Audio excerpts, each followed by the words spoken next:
Hi, I'm Marty Duda. Welcome to the 13th floor. We're out and about in Auckland with concert promoter Garry van Egmond, who's in Auckland to announce the AC/DC shows that are happening. And you've been doing AC/DC for quite a while, have you? Many years. Many years. 34 years as a band, so it's a long time. What are they like to work with? Are they They're easy? a very professional, caring people. Everything they do is for the fans. Right. And in other words, they control the ticket prices. They control that no pre-sales or any other outlets you may use. It's all to do with their fans, right? Right. And is that unusual for an act to be? It is very, yeah. Usually, what other acts just kind of leave it up to everyone else? Yeah, normally they, but AC/DC, controls, yeah. But normally leave it to the promoter to suggest the price. But their theory is about $100 a ticket, right? No more.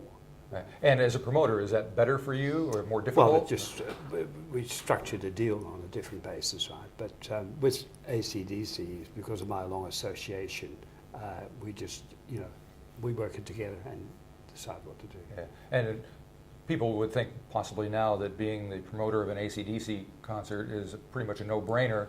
They're going to sell mega loads of tickets because they are AC/DC, but it probably hasn't always been that way. No. But when we first started, we played 5,000 seat venues, and we've built it up now to, in Sydney, for instance, ANZ Stadium or Western Springs here, we can get it up to 50,000, 55,000. Right. Yeah. So, as the promoter, how much do you take on board as far as the actual production of the show? Because obviously with AC/DC, they're going to blow something up, they're going to have cannons, there's pyrotechnics, all that stuff. Does that all go through you? Yes, it goes through we've got our own production people and our production managers, and yes, we work together with the band's production people and jointly, make sure that everything is right.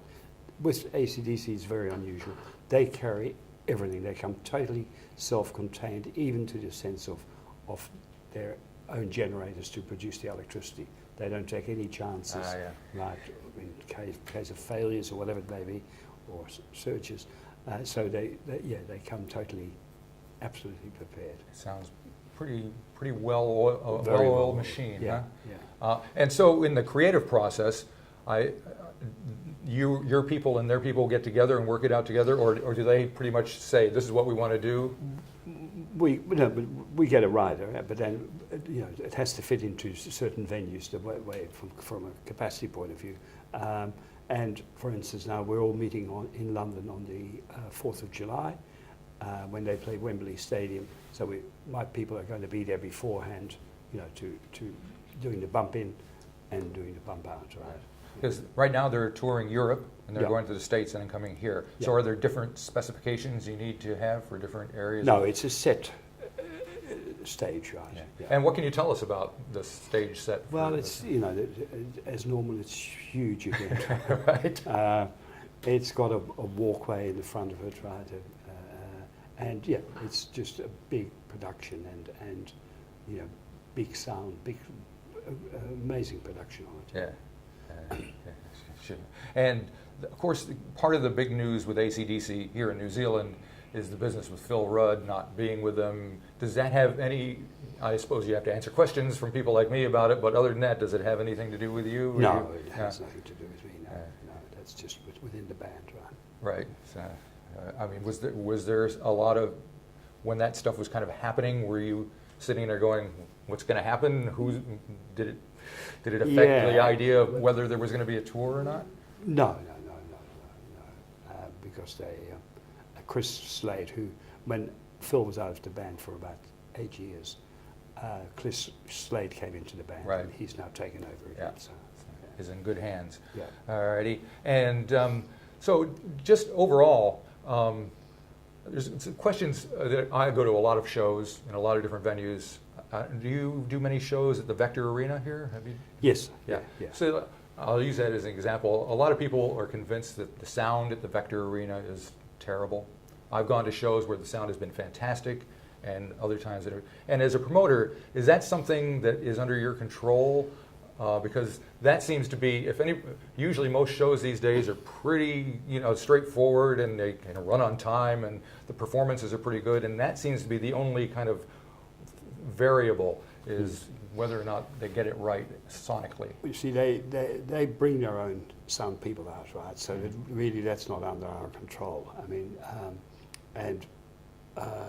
it's, normally, I mean, it's the technology today, like you were saying before, is really, they can set it unless the person is not very good. I mean, I had one tour where the sound engineer was deaf. Right. He really was. I believe it. And he so loud that people had walked out of the performance, and the guy didn't know because he couldn't hear. Yep. Well, I just I saw Ace Frehley a couple of weeks ago, yeah.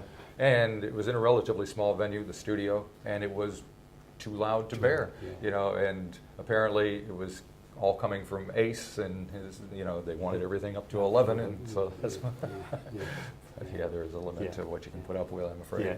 But I mean, and so as the promoter, do you get feedback from fans? Oh yeah, absolutely, and tell them, and of course, there's been complaints, but it really doesn't happen that often now. I mean, it really, as I say, the technology is it shouldn't happen. Right, yeah. And you've been doing this for a long time, since the mid-'70s. Yeah. What is the biggest change in the way that your job works now as opposed to 35, 40 years ago? Probably production is the biggest change. And the next thing is just different media now, the internet, right. the social media. I mean, it's so important now in all aspects of whatever you're doing. But you still need your TV, you still need your radio, you still need other areas to promote your concerts. Mm-hmm. So if you're announcing a big show and tickets aren't going the way you think that they should, right. What do you do? Well, we try to market it a different way. Yeah. It doesn't mean that you've got to throw more money at it, because that doesn't help it. Sometimes you've got to take defeat and say, I just don't want. Right. So there still is an element of risk in the job. Oh yeah, but it really depends on how you structure your business, and how we have a formula whereby we sort of take a risk to a certain point, and then we say we pass on it if it gets into a competition bid. Right. And do you ever get surprised, either pleasantly or otherwise, as far as? Oh yes, you can. Yeah. Even with all sorts of research and things. Yeah. I mean, I did a tour just recently with Prince, right. Which was, and that really surprised me how quickly the tickets sold for that. Right. And yeah. Sometimes you also get surprised when they don't sell. Yeah. Isn't Prince doing some kind of tour in the States now where he's just showing up unannounced? Doesn't tell where he is. Yeah. That's got to be difficult to promote. He's an amazing artist. I can imagine. Amazing. Yeah. I really tried to get him here, but we didn't in the end. He only gives you 5 weeks' notice. Right. So you were involved in that whole business of him playing, was it the big day out it was going to be, and then it wasn't, and then he was coming to Western Springs or something? Yeah, no, I wasn't involved in that. No, right. no. We only played indoor venues. We played to about 110,000 people, which is very good. Yeah. But in different cities. And artist-wise, you say you try to get Prince here. Are there folks out there that you're really dying to work with that you haven't had a chance to tour? Well, I look after Bette Midler. No, she hasn't been here yet, and she's about to. Well, she has started a tour, and we certainly would be looking at Auckland. Yeah. And because she wants to come here as well. I would think it would do really well. Yeah. Herself. Yeah. And she's got a new album out, I believe, where she's doing all these old songs from the '60s. Yeah. Should be. Yeah. That'd be nice. Yeah. And are there acts that you just refuse to work with? You don't have to give any names, but no. There are some artists I wouldn't. And is it just bad behavior? No, not so much, but just may not be appealing to me. Okay. Because you've got to believe in the product you sell and Right. be into it. Yeah, but yeah. So where do your musical tastes lie? Well, mine is varied from jazz to classical to rock to Yeah. any type of music. Well, that makes it easier to promote, Yeah, then, I guess. And you must have some stories to tell over the course of the 40 years that you've been doing this. Is there a particular tour, artist, incident that kind of stands out that when people ask questions like this, it immediately comes to mind?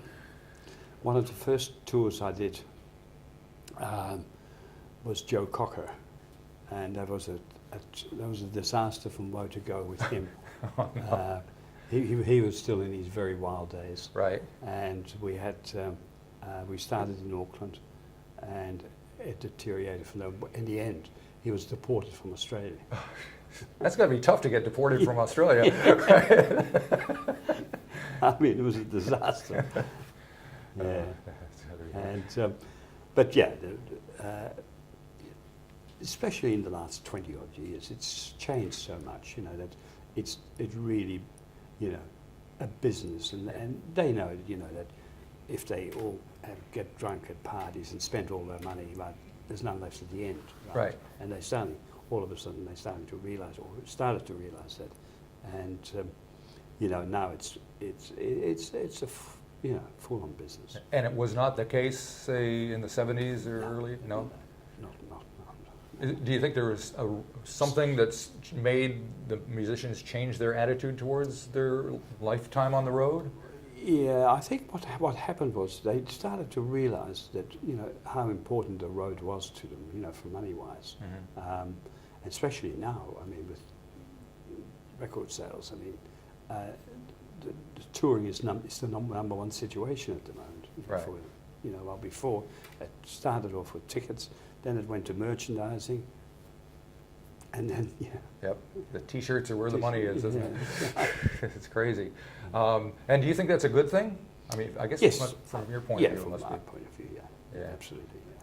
But again, I guess there must be musicians out there who dread it, who are not that outgoing, or live performance isn't really their main thing. They prefer to sit at home and write songs. Yeah, So, yeah.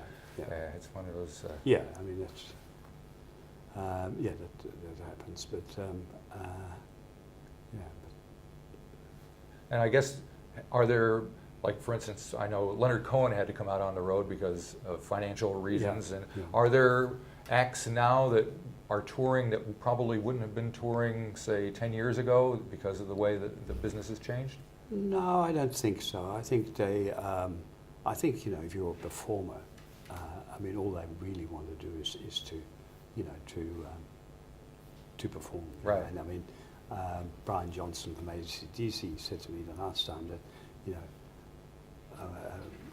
can you imagine the joy of standing up here in front of 70,000 people, or do you think I enjoy sitting in a pub and singing a song? Yeah. What would you think?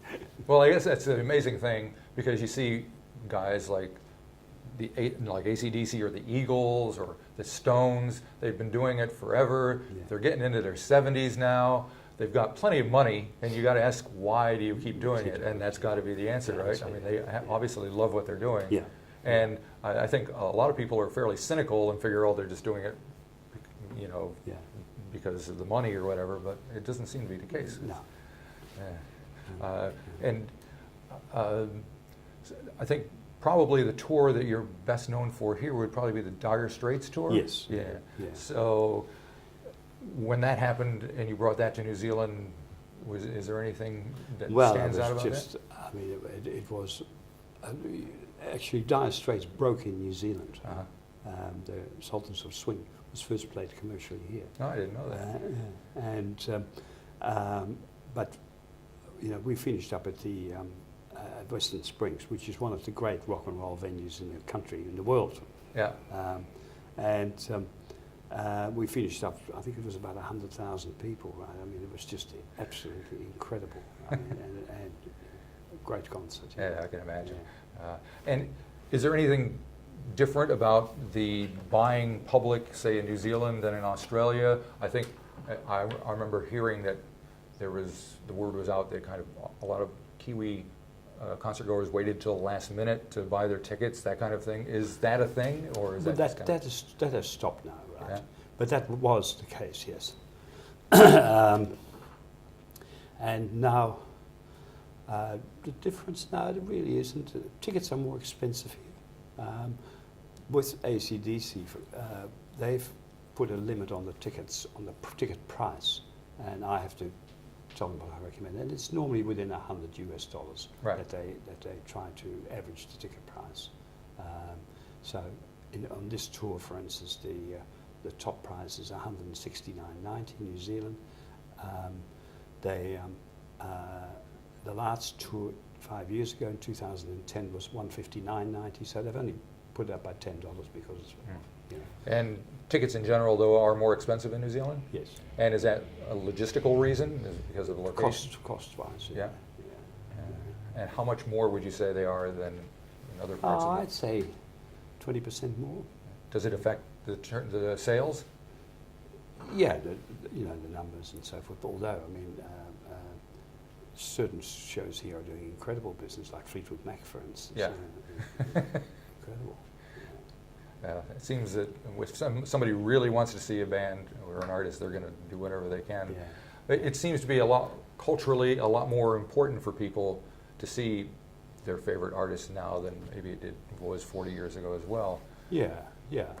The market certainly in New Zealand has grown audience-wise. I think once the Vector Arena opened, and then, they got into into a proper venue. I mean, and then, as I say, places like Mount Smart, and I did Michael Jackson here, and we did 2 nights at Mount Smart, and did about 90,000 Right. people. So they were great numbers. Yeah. And how do you rate the Vector Arena as a venue? Very good. Yeah. Very good. Yeah, I think it's great. It made a big difference. You could tell right away Yeah. that suddenly there was a place.